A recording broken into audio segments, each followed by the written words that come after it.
So this is my iPad. I've been using it recently because it can be as big as my Bible for verses. It can hold my different documents, orders of service, sermon notes. So I've been using it more than I used to up here. Now, it's big as an iPad goes, but it's small compared to, let's say, this piano, this baby grand piano that we've had for so long. So I know it's a silly thing to say, but bear with me. Even though it's much smaller than the piano, if I walk over here and I put it in front of my face, I cannot see the piano. Not 1 inch of the piano.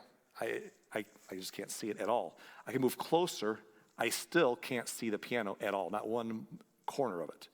I move a little closer. Oh, I can start to see the edges of the piano now. But right here, I can see none of it. And the further back I go, the worse that is.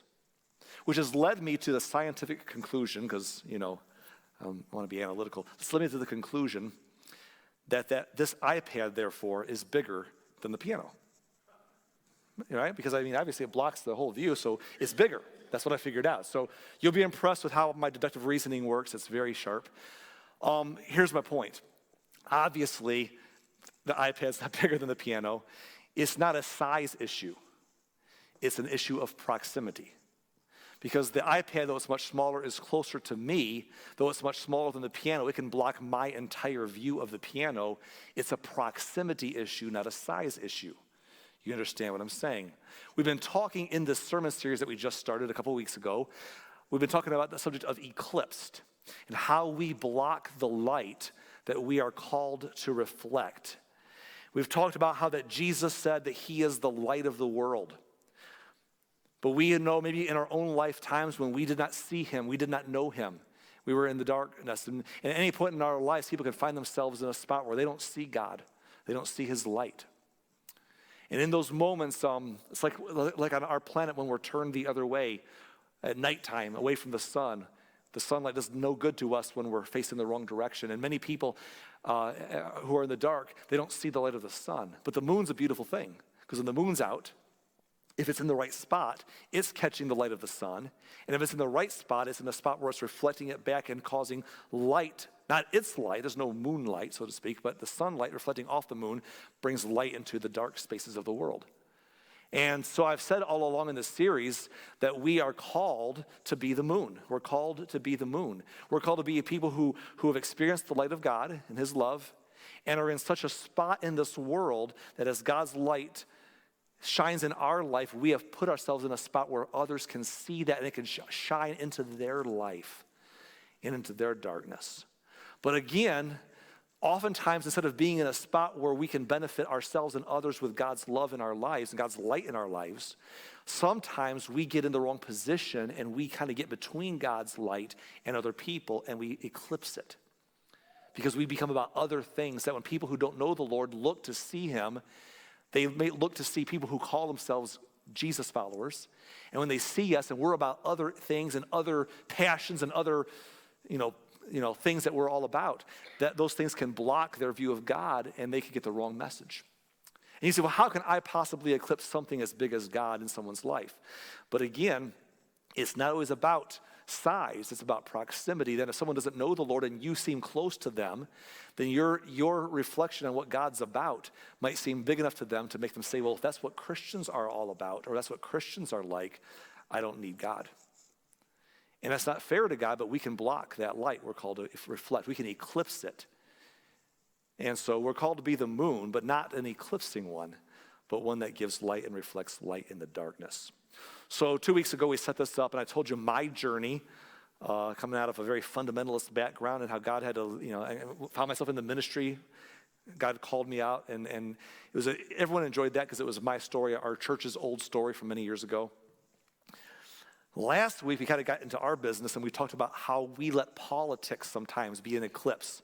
So people look at us as Christians, and they see our political fervor and our political anger and our political arrogance and our political opinions.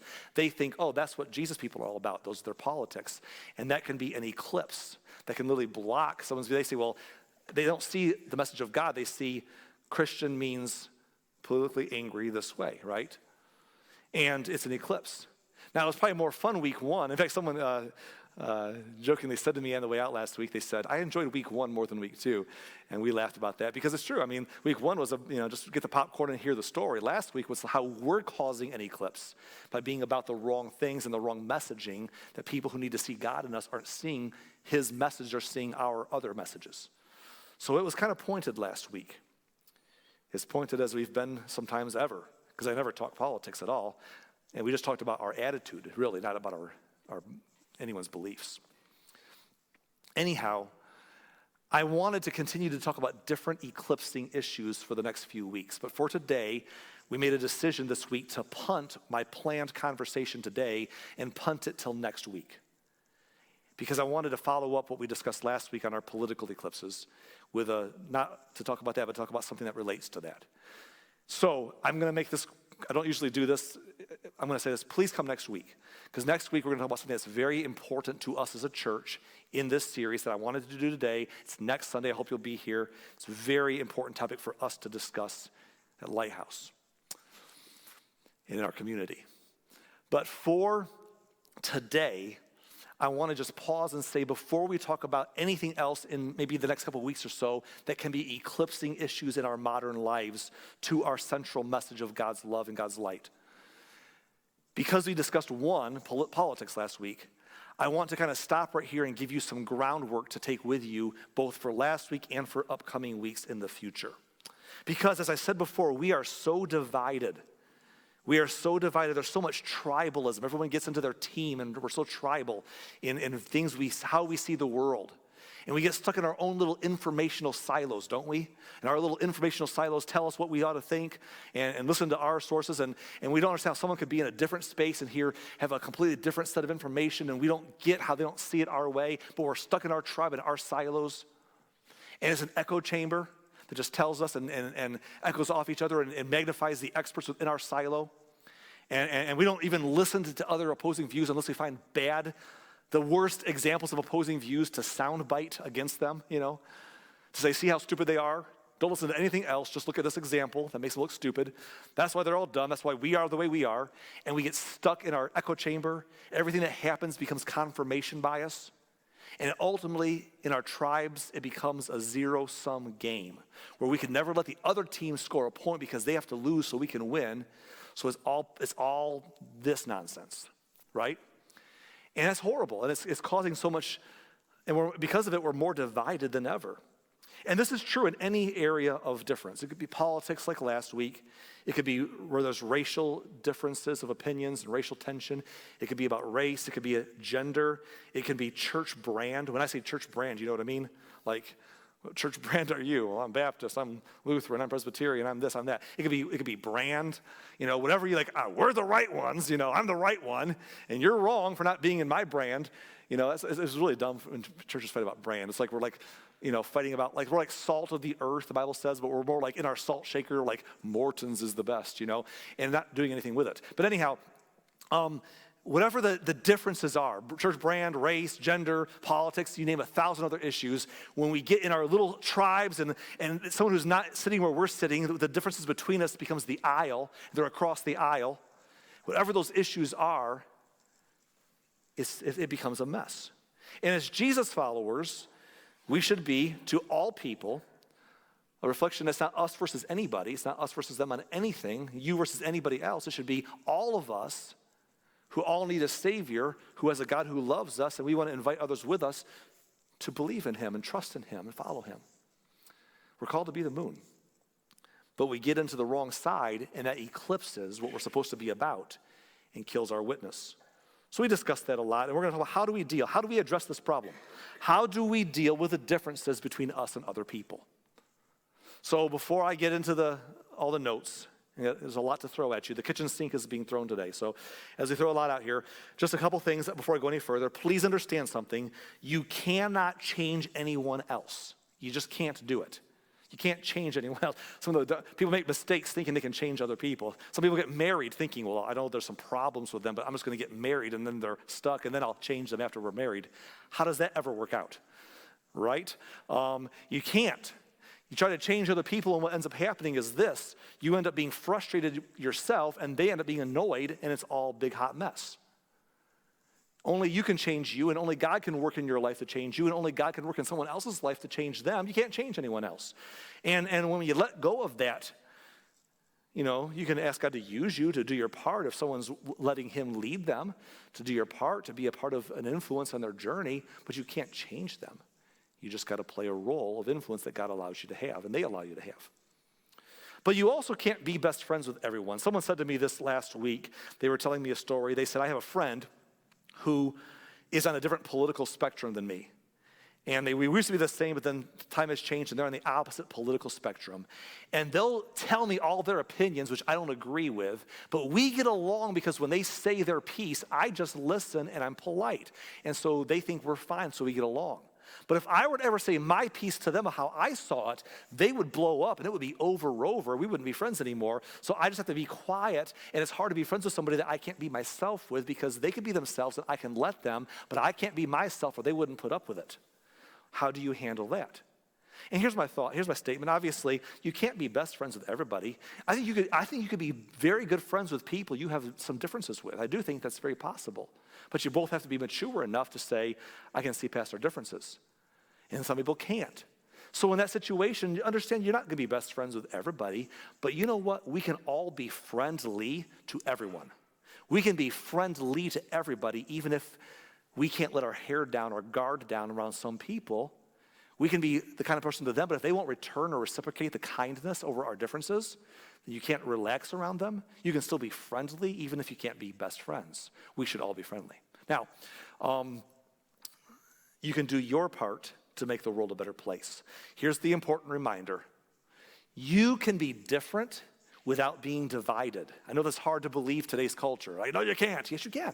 You can be different without being divided. And we're going to talk about how that looks today a little. This is our break in the series to discuss all these eclipsing issues and these differences, how we can be different and not be divided with people to the point where we cut off half of our audience with the message of God's love because of our differences. This is true in any area.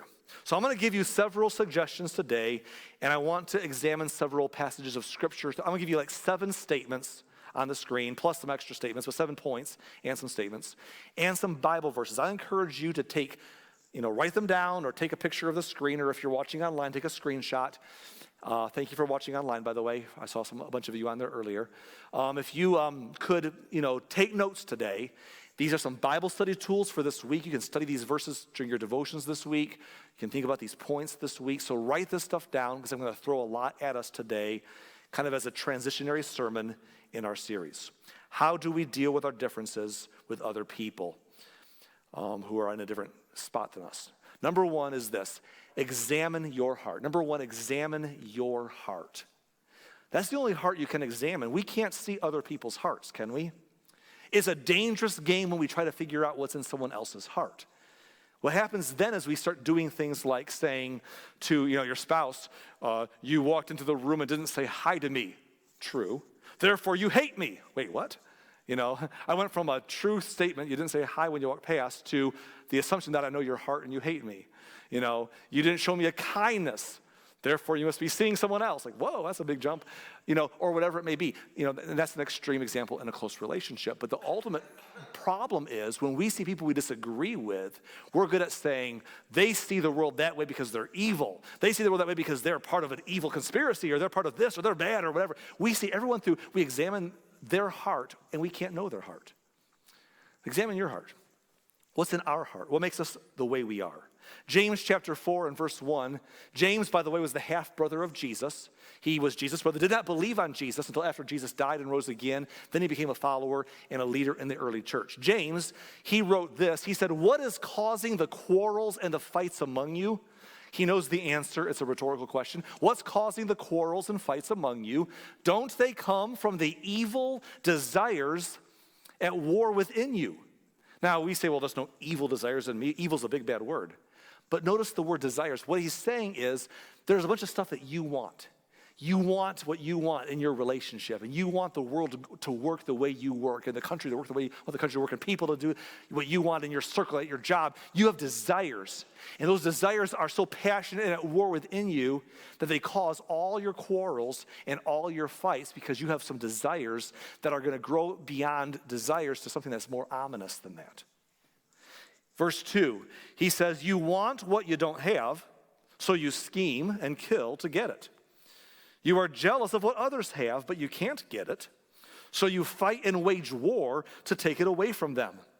Yet you don't have what you want because you don't ask God for it. So we've just discussed this passage studying the book of James before in a recent series, but I want to say this real quick. He says, you're all busy looking at everywhere but God. Instead of turning to God with your desires and figuring out what you're supposed to do with them, you're so busy saying, yeah, God's there, but I'm going to get what I want. I'm going to fight for it. And we have the wrong heart and the wrong approach. And even when you do ask God, you don't get it because your motives are all wrong. You only want what will give you pleasure. You want your way. You want things to go your way in your home, in your job, in your neighborhood, in your family, in your church, in your school, in your country. You want what you want. You want what you want. That's the bottom line. And I can play the God card, but in the end, what I want is what's going to come through here. I'll just use God as my power card. But I want what I want. And he says, that's the problem, isn't it? And then he says something interesting that we might not think applies here, but I don't want to skip it. Verse 4, you adulterers, don't you realize that friendship with the world makes you an enemy of God? I say it again, if you want to be a friend of the world, you make yourself an enemy of God. And again, that's a big statement that we've talked about in our James series before. Quickly, in our context today, I want to say this about it. When we decide to say, God, I'm not about what you want, I'm all about the things of this world I want, the stuff of this world, the positions of this world, the getting ahead, money, power, my way, my system, whatever it may be, and you got to fight dirty. You got to fight like the world to win in the world. We become very worldly people. And as we said last week, don't be conformed to this world. But God says when you get so worldly about your focus on how you get what you want, you put yourself on the wrong side of God. Do you think, verse 5, do you think the scriptures have no meaning? They say that God is passionate, that the spirit he has placed within us should be faithful to him. God is passionate that what he's placed in you, that spirit he's placed in you, should be faithful to him. The problem with some of us is our spirit is like, yeah, God, he's there. He's got his little box, and I give him his time so that he will bless my life. But I'm passionate for my whatever, this cause I'm all about, this issue I'm all focusing on, this thing. And it's what drives, what consumes us, what makes us think, and what we text about, what we post about on Facebook, what we're all known for. Guys, I wish your passions were with me. My passions are with you. I wish you were faithful to me. I wish your focus was what I'm trying to do. Is if all these other things that you're all worked up about that are less important, I put that spirit in you to be faithful to me. But we get worldly, trying to get ahead in this world. I said, number 1, examine your heart. Number 2, acknowledge that you may be wrong. This is a hard one. We're like, well, Arlen, I'm never wrong. Because if I was wrong, this is true, right? This is true. If I was wrong, if I realized all of a sudden I was wrong, then I would change, and then I would be right. I'm not wrong, right? No, I'm not. Isn't it weird how a bunch of us could be in the same room and have different views about how the world should be on different issues? And all of us are so convinced that we're right. You're like, well, someone's wrong. Yes, they are. Yes, they are wrong, right? Someone's wrong. Could it be me? No, it couldn't be me. I'm never wrong. But what if I'm wrong? What if my view is wrong? Is there room in my theology to believe that I don't have a corner on the truth? That I'm going to get to heaven someday and find out that it wasn't just me and God, everyone else was an idiot? Acknowledge that you may be wrong. But you got to be able to look at yourself through the same critical lens that you put other people through. Jesus preached a famous sermon called the Sermon on the Mount, preached it probably everywhere he went. We know it from the time he preached it on the Mount.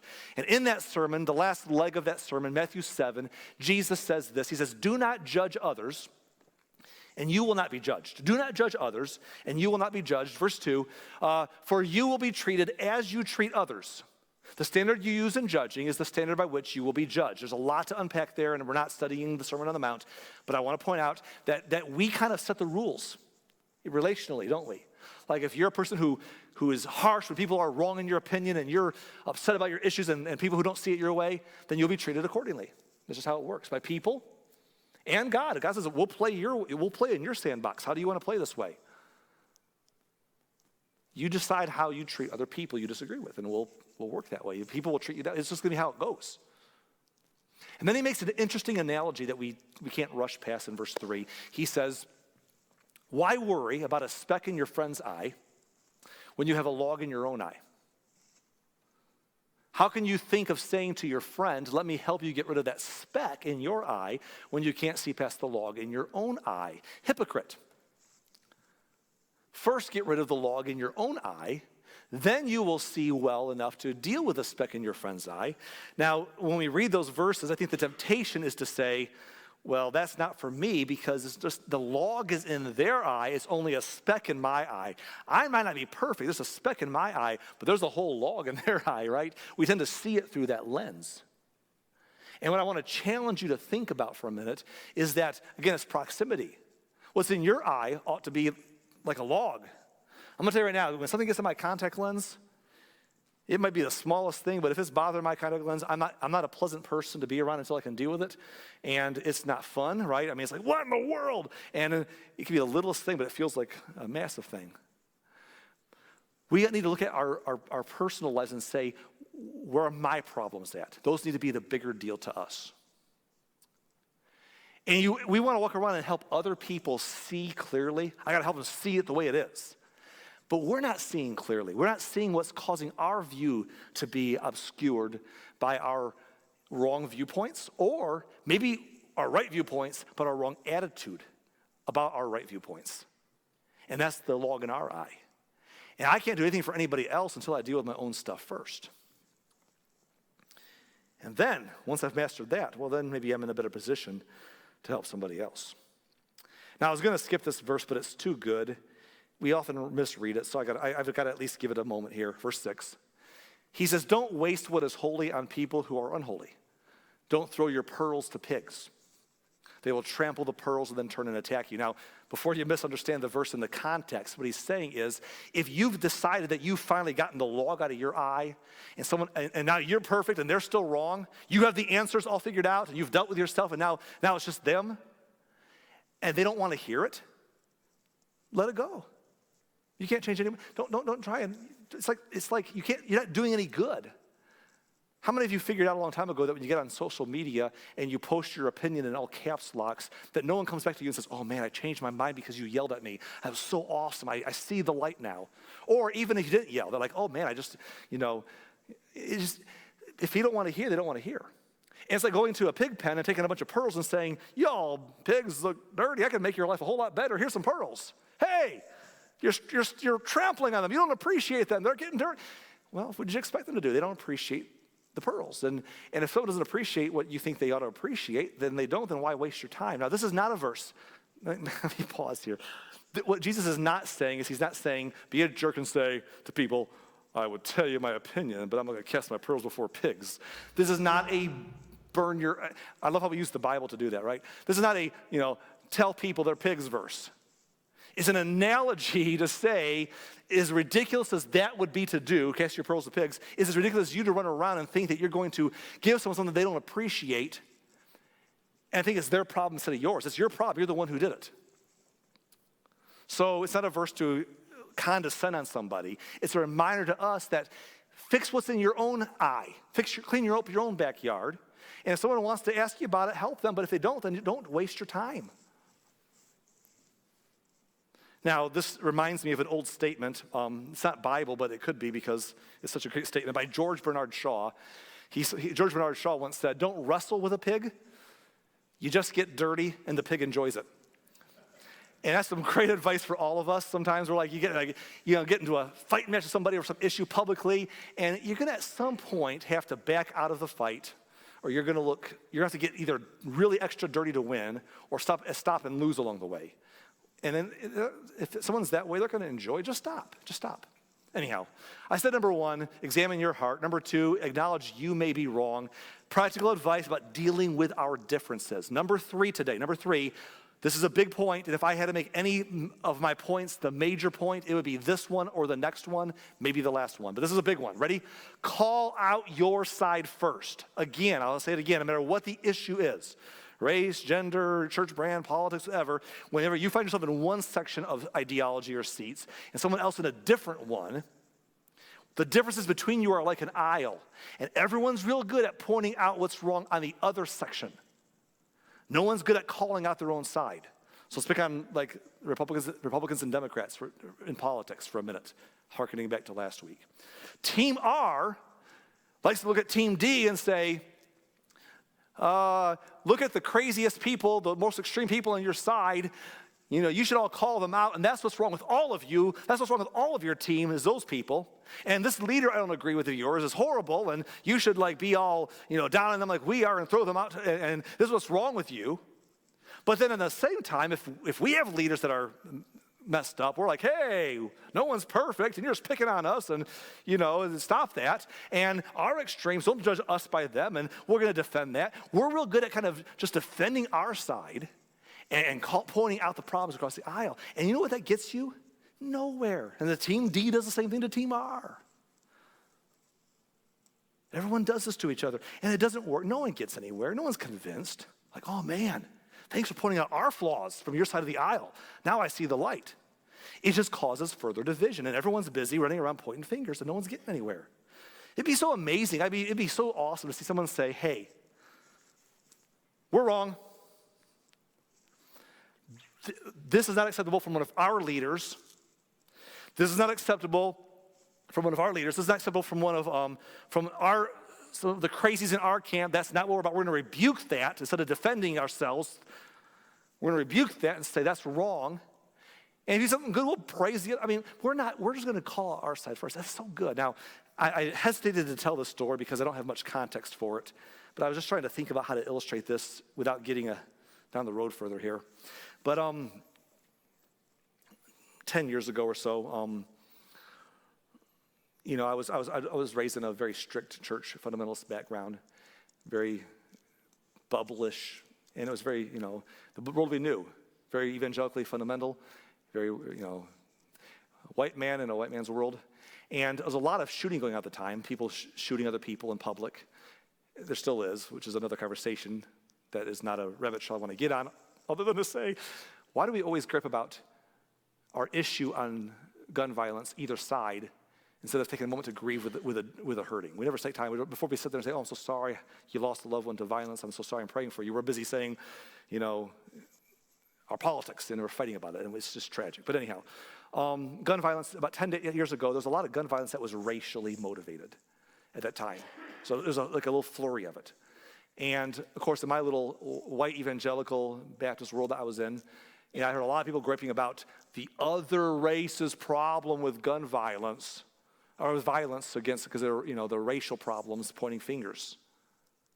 And I didn't say a word because that just seemed unproductive and unhelpful to the problem. And then, back about 10 years ago, I can't remember when now, there was a young white man who went into a black church in North Carolina on a Wednesday night. Remember the story?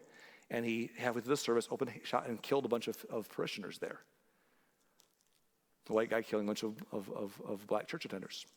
And so I was waiting for all of my loudmouth friends who talk about racial violence to say something about it. Not a word. Crickets. So I get out there and I post a whole post about how, I'm like, hey, this is wrong. If I'm going to point out racial hate in our hearts, this is my chance.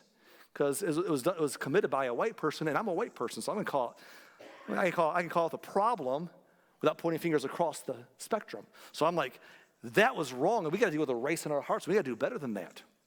And to my surprise, I had people in the church world, friends in the church world, who came back and said, we're mad at that. They're like, oh, the other side does it more than we, and all this nonsense. And I'm like, what in the world?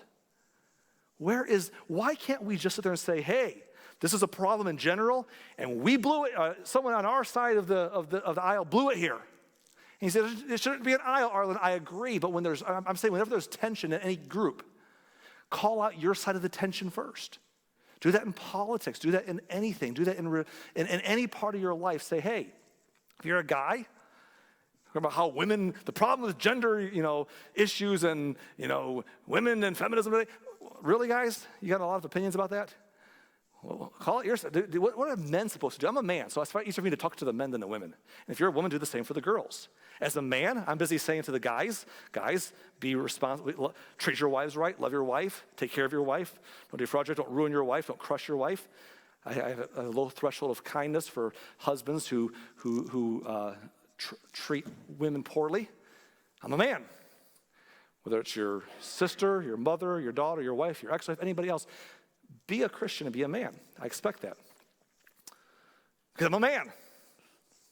Call out your side first. Why do we do that? Imagine if politics did that, how much better things would be. It'd be shocking. Like, what?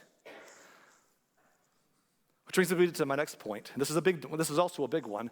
Strive to see their position clearly. Strive to see their position clearly. We don't see other people's positions clearly because I said we're tribal and we're in our own information silos. And so we hear what we're told to hear. We're like, hey, don't listen to them. But here's a little sound bite, a little snippet of what they did that sounds really easy to argue against. Here's a little tidbit of what they did that looks easy to put down. And that's all you need to know about them. That's their whole view. Isn't that easy to put down? They're wrong, we're right, stay in our lane. And we think we know the other side's position because we've been listening to our people in our echo chamber tell us their position. Quit believing someone else has a position based upon people in your echo chamber telling you their position. My advice is to actually go over and listen to people on the other side. There's two ways to do that, really. One is to read and listen to the best arguments from a different position. Not just some, bad argument that we make fun of, but listen to their best orators, their best writers, their best arguments, and say, convince me. And the other thing to do is to sit down and have lunch with somebody like you, a regular person, who's trying to be a good husband, wife, parent, citizen, pay their bills, work well. They're like you see they're a good person, but they have a different ideology in some area than you, and sit down and say, hey, I'm not here to criticize you or change you. I'm here to ask you questions. Why do you see it the way you do? No judgment. I want to know. I want to learn. Strive to see their position clearly. We don't do this very well, but we should. And I don't know why we don't. It's like we're afraid of having our position challenged, I think. So 20 years ago, after 9/11, there was kind of what they call the rise of the new atheism. A bunch of people began to write books kind of in repulsion against people blowing up buildings in the name of God.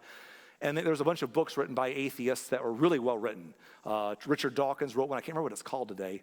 I have it on my bookshelf. Richard Dawkins wrote a book against Christianity, arguing for that there is no God. Christopher Hitchens, who's now dead, wrote a book called God Is Not Great. And then Sam Harris, the American atheist, wrote a couple books on atheism and Letters to a Christian Nation. I bought them all. I've read them all, and they're on my shelf. And you say, well, why'd you do that? Because I wanted to know the most convincing arguments against my faith.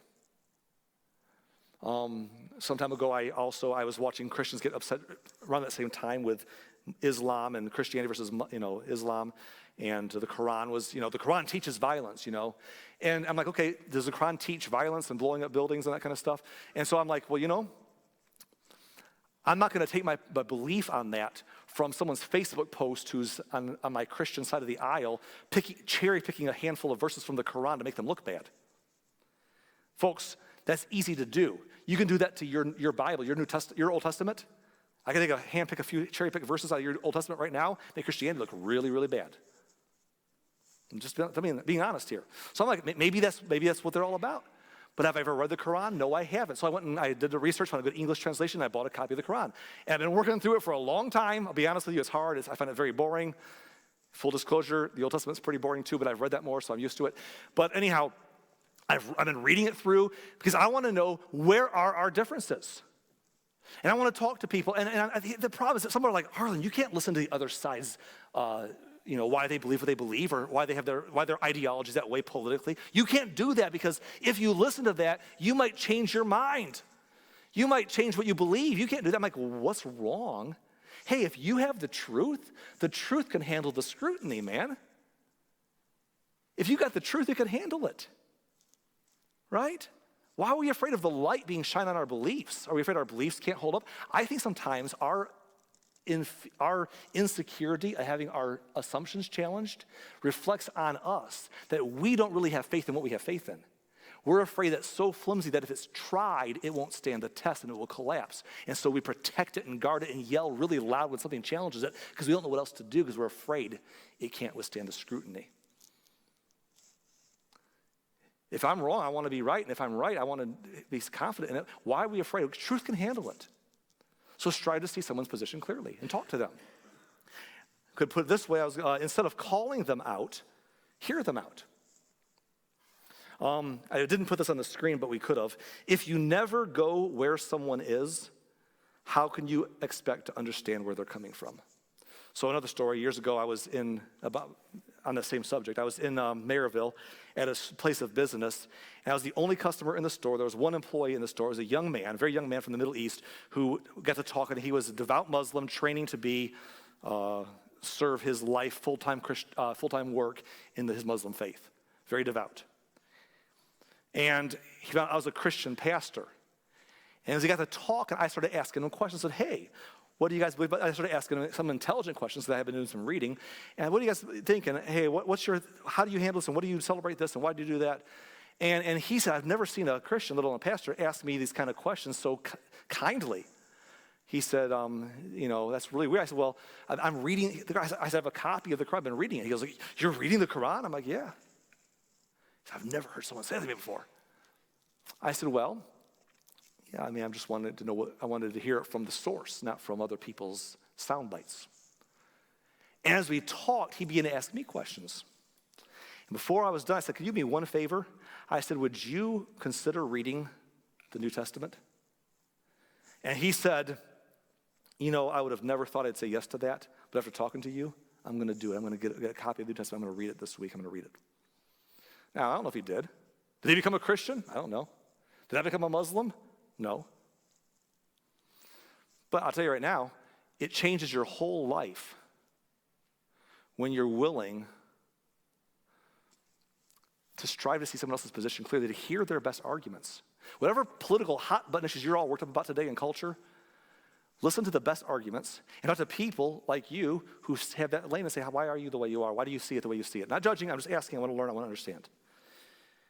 Here's a Bible verse for us to take home today. I love this verse, one of the best verses. Back to James, the brother of Jesus. James 1:19 says this, understand this, my dear brothers and sisters. You must all be quick to listen, slow to speak, and slow to get angry. Now that word quick to listen, someone used to say to me, they'd say, God gave you 2 ears and 1 mouth for a reason, right? You've heard that before? Quick to listen, the word quick there, it means 2 things. It means first, in order, sequence, to listen. And it also means weightier position. Like in other words, I put a top priority on listening and a lower priority on speaking. Now we're good at the opposite. Quick to speak, quick to get angry, slow to listen. But James says we must be quick to listen, slow to speak. Know what we're talking about before we have an opinion about something, and slow to get angry. So listen to people. Sit where they sit. Hear their best arguments. Try to understand why they are where they are in that issue. Listen and understand it. Here's the thing. Here's the point. This is a lonely path, and I'm going to move on from this point, but I want to say this. This is a lonely path. I'm calling you to loneliness. Because if you ever try to leave your little informational echo chamber in your silo to go across the great landscape to listen to the other side's best arguments and have kind of dialogue there, no one on the other side even knows you exist or trusts you, and no one in your silo is going to sit there and say, yeah, go for it. You're going to be a lonely soul, but that's okay. We should make a point to listen.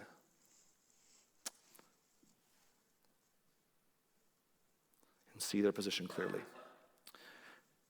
Or as someone used to say, people want to know how much you care before they care how much you know. If you don't even care to know what they know, you probably don't care very much at all. Number 5, moving along, number 5, change if you're wrong, show mercy and grace if you aren't. Now, in other words, if you've done some research and you've come to the conclusion, wow, I've had a wrong position, change. Those are the, well, I'm just sentimental to my bad ideas. I'd rather be right than sentimental. Change if you're wrong. And if you decide afterwards, nope, I still have the right view, show mercy and grace if you aren't. And here's what I mean by that. No matter what, if you listen to other people's viewpoints and understand where they're coming from, it will always change you. If it doesn't change your position, it should at least change your disposition. Does that make sense? It should at least cause you to say, I might not change my position, but I at least understand why you are in that boat. I can see how you got there. I'm not going to demonize you anymore or decide that you're horrible because you don't see it my way. I understand because I've listened. So I didn't change my position, but my disposition says, I'm for you, or I'm kind to you. I got grace for you and mercy. I'm going to give you the grace and mercy I want someone to give to me who thinks I'm wrong. Number 6. See the good in your common ground. We all have common ground. You can find common ground with anybody. We're human beings. We all bleed. We all want the same dreams. There's common ground with anybody in the world. Don't just find the common ground. See the good in your common ground. I've talked to people before, and we disagreed with each other about some issue and what's best ideologically. But you know what I said to them? I said, you know what? We might disagree on what to do here, but can we both agree that what's best for people is what's best? Oh, absolutely. We both agree. We both agree that what's best for people is what's best. So even though we don't agree what's best, we both agree that we're trying to get there. And you say, well, that doesn't change your differences. I know, but it's a place to find some common ground and find some good in the common ground, because we always tend to get angry and demonize people we disagree with. If you're a believer, you know the common ground. If you're a Jesus follower, you know the common ground, that we are all sinners. That God so loved the world that he gave his son so that whoever believes in him will not perish but have eternal life. That any of us today either have or can, as people who have sinned, turn to God and experience forgiveness and new life. And we should want that for ourselves and want that for others who haven't had it and celebrate with those who have. That's common ground. That's what it's all about for all humanity. That's the big message. That's the light. The gospel is the main thing. And as I always say, the main thing is to keep the main thing the main thing. I'm going to review my points before I give you number 7. I said, number 1, examine your heart. Number 2, acknowledge that you may be wrong. Number 3, call out your side first. That would change a lot right there. This would all, number 4 would too. Number 4, strive to see their position clearly. Number 5, change if you're wrong and show grace and mercy if you aren't, if that's your decision in the end. Number 6, see the good in your common ground. And number 7, this is a big one, look to serve people that you disagree with. I can't tell you how good it is. It's easy to get in our little bubbles and look at everything as an issue and be mad at issues. Sometimes when you're attacking issues, people feel you're attacking them. And you don't see the people because you're attacking the issue. But you get busy serving people, even people you disagree with, and it can change your heart. It changes your heart to serve people that you disagree with. It changes your heart to get down there and roll up your sleeves and do what's good for them. You know, that's exactly what Jesus did for you and me. We were sinners, and he served us. This is not a point. This is not one of my 7 points, but can I summarize them all this way? In summary, be a peacemaker. That does not mean launch a peacemaker missile at somebody, that's, in case you're into that. Be a peacemaker. Here's one last Bible verse for today. It's found in Jesus' famous Sermon on the Mount in Matthew 5, verse 9. Jesus said, God blesses those who work for peace, for they will be called the children of God. Isn't that interesting wording there, by the way? Those who work for peace. Isn't that interesting wording? Isn't it true you have to work for peace sometimes? Like, for me to find peace with somebody, I got to work for it. Like, because for me, I'll try to build a bridge, and then I'll get frustrated by something. I'll step back and get mad again. I got to work for peace. And then if I do, and they're not seeing it, they're not reciprocating in kind, they're being difficult, you know. You got to work for peace. That is true. God blesses those who work for peace, for they will be called the children of God. In other words, you look like your heavenly Father. You ever walk around and someone says, man, you look just like your dad or just like your mom. I can see it in you. You're so-and-so's kid, aren't you? When we work for peace, we reflect the image of our Heavenly Father. And our gospel, which means good news, is the gospel of peace. It's what God did for us. And we resemble our Heavenly Father when we work for peace. And I know that's contrary to some of our DNA. Some of our cultural American Christianity has taught us, kill them all, let God sort them out type mentality about life. That's fine. It sounds real catchy. Your choir will cheer you on when you say such things. But it's not the gospel. In fact, I want to say this about the gospel.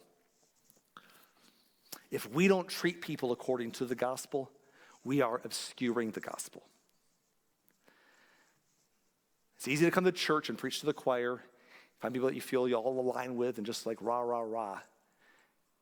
Maybe build up a big crowd that way, I don't know. But we've got to do better than that if we're to make a difference in the world. We have a gospel message. It's good news. It's called the good news. That's what gospel means. We have good news. And if we don't treat people according to the gospel, we're obscuring the gospel. Here's what that means. You know how God treated us? We were on the other side of the aisle from him. The divide was there. He created us, we sinned, he's perfect, we're sinners, we went the other way. And across that divide that we created, he stepped across to our side and saw what it was like from our vantage point, was born as a baby, walked in our shoes, was in all points, suffered the struggles of our infirmities and our weaknesses, felt what it was like to be hungry, thirsty, cold, experienced sorrow, loss of friends. He went through all of our experience so he could understand where we were coming from clearly. And he served us all through his earthly ministry, and on his death, he served us, all of us, through all time. Those who are at odds with him. That's the gospel. That God wants us back more than he wants us to pay, so he paid for us. And if we don't treat people according to the gospel, because we have something else that's more important to us, bless God, we're obscuring the gospel. And for some of us who seem closer in proximity to somebody else than they can see God in their lives, we can block the entire message because our other issues are too big to us. Let's be about the gospel. Otherwise, we'll eclipse it, and let's not eclipse. Let's not block the light we're called to reflect. Let's be the moon. Right? Be the moon. I'm going to pray, and usually after we pray, we take some reflection, quiet time in our seats. We're not going to do that today. As soon as I finish praying, the worship team is going to sing a song. You don't need to sing along for this one because you probably don't know it. It's a new song, but just listen to it. Listen to the words of that song. We'll sing one more before we go, as we leave. But listen to the words of that song. Before they come up after I pray and sing, I want to ask you to help us be proactive. This is kind of a break in the series a little bit. We're going to get back to some eclipsing issues, and it's important for us, especially please don't miss next week. But I want to give you some positive action steps today. So here's the positive action steps. In the back, there's two things. First of all, there's car magnets. I offered those last week. They say 4 Cedar Lake. That's our vision statement here. We are for people because God is for people. We want to be known for what we're for, not what we're against. Get a 4 Cedar Lake bumper sticker. Even if you don't live in Cedar Lake, we want to be for our community, our churches in this community. We want to be plugged in to our good neighbors to our schools and our district, and we want to be engaged. So here's the deal: grab a bumper magnet and put that in your car. 4 Cedar Lake. If you didn't get one, grab one today. But we have something else for you back there. I want you to take home with you as well, and it is envelopes and little note cards that say 4 Cedar Lake on them, and open up, there's a note inside. Now, I want you to take 1 or 2 of these home with you. I'm going to do this again in a couple of weeks, a different direction, 2 different assignments. This week's assignment is this: would you take this home with you, and would you write a note of appreciation to someone in your community that you appreciate this week? Might be someone who serves others, and you want them to know that you notice. You can do that for anybody, firefighter, school administrator or teacher, anybody. But I'm going to ask you to do it for somebody, and it's even more effective, as we said last week in the sermon, if you do it for someone that you disagree with. And that's even more powerful. By the way, you could do this for Cedar Lake. You could do this for your governor, for your president, for anybody. You see what it says for Cedar Lake? You just say, well, hey, I was thinking about my community, being for our community, and I thought about what you do for our state or for our country, and I appreciate your service and your years of service and doing what you try to do your best to serve others, and I noticed it and I appreciate it. And you say, well, I don't appreciate it. Remember we said last week in 1 Timothy, we're supposed to pray for all people, especially those in leadership. We're supposed to give thanks for them. That's very hard to do if you don't like them. Give thanks for people. So you're going to write anyone a note of appreciation.